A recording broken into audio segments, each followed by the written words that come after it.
Hello and welcome back to No Bullshit. Today we return to talking about the Simpsons cartoon TV show. They've been under fire for a couple of years now over a controversy surrounding one of their popular characters named Apu. And well, things appear to be concluding this week as the actor who voices that character has announced they won't be playing Apu ever again. Before we get to that though, let's first bounce back to the beginning of this whole ordeal and recap what's been going on. Basically, a couple of years ago, as PC culture and social justice warriors were really starting to take over everything, well, this brought new scrutiny to past performances, statements, and things that are now considered offensive according to modern sensibilities. You could say this was part of the rise of cancel culture too, because one of their main strategies is strongly at play with this story. Much like how SJWs will dig up people's old tweets, sometimes from 10 years ago, and they hold those statements, often jokes, against the people in the present. One notable example of this happening recently was last year, when Kevin Hart was supposed to host the Oscars, but he never got to do that gig because some uptight liberal asshole dug up an old tweet of his that had what they called an offensive joke about some LGBTQ alphabet person or some other protected group. And well, what's happening to The Simpsons now is kind of similar, except in their case, instead of being an old tweet, people are digging up old characters and jokes from the show and holding them against the creators and network in the present, trying to get some kind of apology from them or worse. Typically, actually, these haters are really just low-key trying to get attention for themselves. Messed up as it sounds, but in this day and age, you can actually make a career off of calling other people racist. Speaking of which, that brings us to the next part of this story. Things really came to a fever pitch for the recent Simpsons hate when a struggling comedian released an entire hour-long documentary which basically accounts to him saying the Simpsons are racist. Meet Harry Kondabolu. In November 2017, Harry released his documentary called The Problem with Apu. In it, he argued that the Apu character had a serious and insidious effect, and that the use of humor in the portrayal is an artful way of making racism more appealing. This would hypothetically be relieved by the introduction of a range of brown characters, at least according to this guy. And while not many people cared about Harry's little doc, which is basically an hour-long SJW rant based on a butthurt script coming from this very beta and very weak male comic, and really, if you're paying attention, his documentary reeks of desperation to me. Like Harry tried so hard to get famous before, and now, well, he'll do anything to get there, including attacking and slandering his own favorite comedy show, trying to get attention for himself in the process. Regardless of the documentary's quality or validity though, many latched onto it anyway, especially of course, most radical leftists. They're always looking for ways to talk shit and call people racist and try to get big and popular media properties to kowtow to them. Following the doc's release in late 2017, a lot of 2018 turned into an SJW-filled negative media circus for The Simpsons show. And while a few tried to side with them, including yours truly here on this show, but also South Park made a whole episode supporting The Simpsons, which they aptly called A Problem with Apu, but it was a different kind of poo, if you know what I mean. And that South Park episode from 2018 ended up featuring Apu at the end of it, showing that South Park was standing up for and supporting their Simpsons cohorts. Obviously, anybody with common sense paying attention can see that bashing The Simpsons for this is wrong. Apu is just one of many minority characters that, sure, dabble in some stereotypes for jokes from time to time, but other times, Apu is a legitimate main character too. In some episodes, we see him leading side stories, and even, there's been a few about his family and kids too. Apu has gotten plenty of love over the years, clearly. So those coming after him in the show now, they're just being soft PC babies, or worse. They're trying to get attention for themselves, like with Harry K. As for the response from the Simpsons themselves, well, this happened in a couple of ways back then, which are now culminating in today's story. But first, back in 2018, The Simpsons responded with an episode called No Good Read Goes Unpunished. In it, Marge finds a book she loved as a child contains elements that would now be considered offensive, and then she edits the book herself to remove these elements. In doing this, she finds the book loses its emotional journey. She and Lisa then look at a picture of Apu, and Lisa comments that something that started decades ago and was applauded and inoffensive is now politically incorrect. What can you do? Harry K, though, was not very happy about this clear response to his doc, which resulted in him ranting on Twitter at the time, saying he was disappointed that the message of his film had been reduced to the concept of politically incorrect. Then later, in an interview with USA Today, The Simpsons creator Matt Groening dismissed the criticism of the Apu character, saying, "I think it's a time in our culture where people love to pretend they're offended." Well put, my dude. And this soft stand that The Simpsons took back then, and some others were taking with them, well, that's certainly welcomed. But I call it a soft stand because it really didn't end there. And over time, time, the show admittedly tried to phase out the Apu character anyway, obviously trying to avoid more controversy and perhaps hoping to move on. Not the worst thing in the world, but now, with the new announcement that the actor is done with the character completely, I worry this could be seen as the show completely caving in. Or worse, the SJWs could take this as a win and move on and ruin more shows and other people's careers, and ruin all of comedy. I first heard about today's news story when I saw this tweet from CNN. It says, after 30 years as a controversial Indian American character on The Simpsons, Hank Azaria has announced he will no longer voice the thickly accented Apu Nahasinam,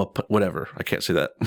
Well, that sucks. Nothing says cancel culture is going stronger than ever, quite like a headline like this. It's also a good sign showing how bad the state of comedy is these days. I've talked about this multiple times recently and over the last year, like with the Joker videos and the more recent Vince Vaughn video I made last week. And more on this death of comedy these days later here too, but first, let's read more into this story and see what else happened with Hank Azaria and Apu. After 30 years as a controversial Indian American character on The Simpsons, Hank Azaria has announced he will no longer voice the thickly accented Apu. All we know there is I won't be doing the voice anymore, unless there's some way to transition it or something, Azaria said. According to Film, an industry news blog that reported Friday, it had asked the actor about the matter after a discussion panel. What they're going to do with the character is their call, Azaria said, according to Film. It's up to them and they haven't sorted it out yet. All we've agreed on is I won't do the voice anymore. The decision to remove Azaria from voicing Apu was mutual, the actor said, according to Film. We all agreed on it, he said. We all feel like it's the right thing and good about it. Okay, well, a lot to unpack here actually. First of all, the first line just hits the ear wrong. Hank Azaria didn't spend 30 years playing a controversial character. Really, for about 27 of those years, the character wasn't controversial at all, and it was welcomed and applauded even. Then, just in the last about 3 years, SJWs took over and made it controversial retroactively, almost like they're rewriting history too, another tendency for the left-leaning side. Then the article pretty much states that we don't know what will happen to the character now. Apu could be out completely, or a new actor could take over the role, he could be rebooted or completely forgotten. We just don't know yet. All we do know is that this actor Hank Azaria, he's done with the part. But another thing I don't like here is the characterization of the way things are playing out. Sure, Hank is leaving the part willingly and the show and everyone agrees this is what they have to do now, but let's not pretend this is what they actually wanted to do. This is what they have to do now because PC culture has taken over and SJW media fascists are pushing their puritanical ways onto the rest of us. The other thing worth mentioning here now is a little bit obvious, but it's worth spelling out. A lot of the reason this controversy really took off is because, of course, Hank Azaria is white. This gives the left-wingers leading this attack more leverage here because first, they hate white people and we're the only race that is acceptable to be racist against. But also, Hank is doing a joke voice of a brown Indian character. So SJWs latch onto that, hoping it helps give credit to their claims of racism. I don't quite see it this way, but admittedly, the optics can seem bad, but I'm not the type to think comedy or jokes or parodies and stuff are racist at all. No matter who's making what comments about whoever. Clearly leftists see things differently though, and their attacks here are definitely largely based on Hank's identity and the fact that he's portraying another identity or ethnicity, and he's doing so in stereotypical fashion. In fact, I would even say a lot of this has to do with the next step, which seems to be the whole premise and implication of that Apu documentary. They want this character to be voiced by an Indian now or something. To me, that whole doc seemed like an overly elaborate way for that Harry K guy to say he should be voicing Apu instead. He even suggested more Indian characters be added as well. Basically, this is the beginning of a sort of SJW coup. They want to take over the show, and it's a situation where they also won't be happy until everyone on that show is now a minority, female, LGBTQ, disabled, or something else similar. The comedian Harry K, whose 2017 documentary The Problem with Apu thrust controversy over the character into the mainstream, wrote Friday on Twitter that he hopes The Simpsons keeps Apu and lets a very talented writing staff do something interesting with him. My documentary The Problem with Apu was not made to get rid of a dated cartoon character, but to discuss race representation in my community, which I love very much. Konda Bolu wrote, it was also about how you can love something like The Simpsons and still be critical of aspects of it like Apu. Fox, which airs the show, says The Simpsons has no comment. Representatives for Azaria did not immediately respond to CNN's request for comment. See what I'm talking about, guys? This Harry guy is sounding like he wishes it was him voicing Apu now hardcore, almost making me think that whole BS documentary he made was done out of jealousy. It's also worth bringing up his race here now for another minute, since that's the whole hook for his bits, his argument, and documentary. Harry is an Indian guy, clearly, and he's getting mad about an Indian character mostly because it's voiced by a white dude, but also there's a lot of talk about Apu being a racist stereotype and stuff too. And while that could seem fair, it's not really a good attack to me either. If it was, it wouldn't need to be made by an Indian guy as well, who is clearly using his own race and heritage as a weapon here, and as a way to try and speak from authority on this. The Indian going after an Indian character because the voice actor is white, that certainly has more sting to it, especially if you keep up with modern day liberal-leaning PC sensibilities which are taking over this industry. In the end, we can clearly see the shift in media, TV, film, and other mediums. It's going further and further to the left, and to being politically correct. This means things like comedy are surely coming under fire. As I've discussed recently in a number of videos a number of times, the shift seems to have begun around 2012, which was the year Obama got re-elected, of course. Not to put too much blame on him specifically, although I do miss being able to say, thanks Obama, but it's not like it's all on him, but he sure didn't help. And his second term was a heyday that helped usher in this new wave of liberal control over everything. Things got way more PC and SJWs became much more mainstream then. Comedies, while still getting made, are certainly much different, and also fewer and farther in between. Last video we made about this topic, we talked about how Vince Vaughn, a famous comedy actor, well, he hasn't been in many regular comedies since about 2015, and he's not the only actor of this genre who's been forced to turn to more serious and dramatic works. The director of Joker, Todd Phillips, did about the same thing. He previously directed comedy hits like the Hangover films, but since about the same time, around 2013, that was his last straight comedy movie too. Adam McKay is another legendary comedic director whose last comedy was in 2013 as well, his being Anchorman 2, and now he too is making more serious fare as well. And another actor I noticed recently too was Jason Bateman, who tends to lead these same kinds of comedy films, and he's actually still made a few comedies since 2013, but also that was the same time he too started to turn to more dramatic and serious work, like when he starred in the psychological thriller The Gift in 2015, then he started a crime drama show Ozark in 2017, and now this year he's got another new series, a serious series called The Outsider on HBO, which looks legit. Now, with all that said, I think we can now see the context of things much clearer, especially with comedy and the way the media landscape is turning. And clearly, The Simpsons is the latest victim in this now growing cancel culture that tends to make comedies and anything mildly offensive almost impossible to make or get away with in current year. What do you guys think? Are The Simpsons caving into SJW woke cancel culture? Do you think Apu will ever come back? And what character will The Simpsons have to take down next? Dr. Hibbert is a black character based on Bill Cosby, no less. Then there's the groundskeeper Willie character who's Scottish, Bumblebee Man is Mexican, Akira is Japanese, and Luigi is Italian. What about them? Comment your thoughts on everything below, and thanks for watching No Bullshit. Hit that like button to help support this channel, and we'll see y'all next time.